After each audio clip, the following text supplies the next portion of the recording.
ఏంటి మళ్ళీ నా షర్ట్ బటన్ ఊడిపోతే కుడదామని వచ్చావా?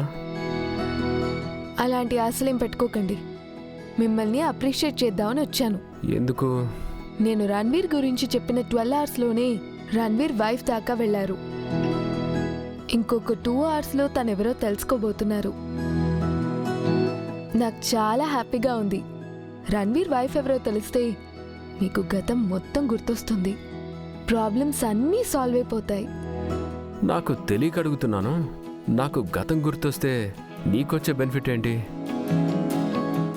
గతంలో మన మధ్య ఏమైనా జరిగిందా? ఏం జరగలేదు. మరి నా గతం గురించి నీకెందుకు అంత ఇంట్రెస్ట్? నిజం చెప్పు, నువ్వు నాకేమవుతావు? ఏం కాను. నేను మీ పిల్లల్ని చూసుకోవడానికి వచ్చిన కేర్ టేకర్ని మాత్రమే.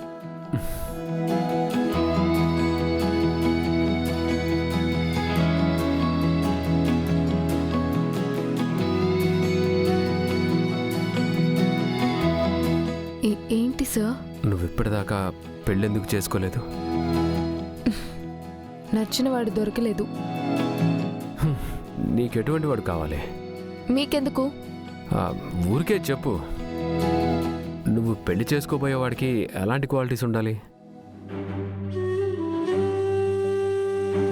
మీరు వెంటనే ట్రీట్మెంట్ స్టార్ట్ చేయండి. ఫార్మాలిటీస్ అన్నీ నేను కంప్లీట్ చేస్తాను.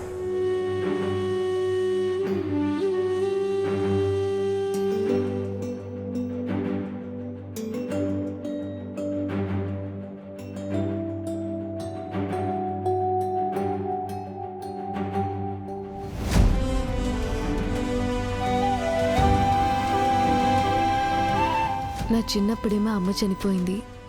మా అక్క కూడా దూరం అయిపోయింది. నేను ఎలాంటి ప్రేమకు నోచుకోలేదు.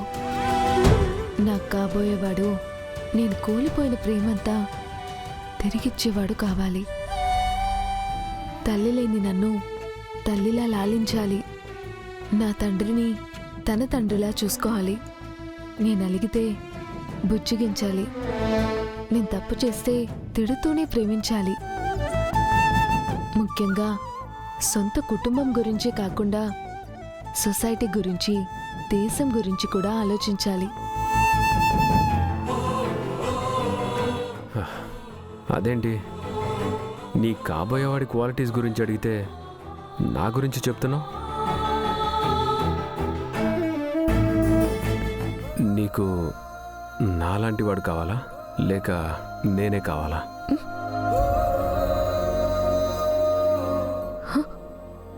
చెప్పు బాగి.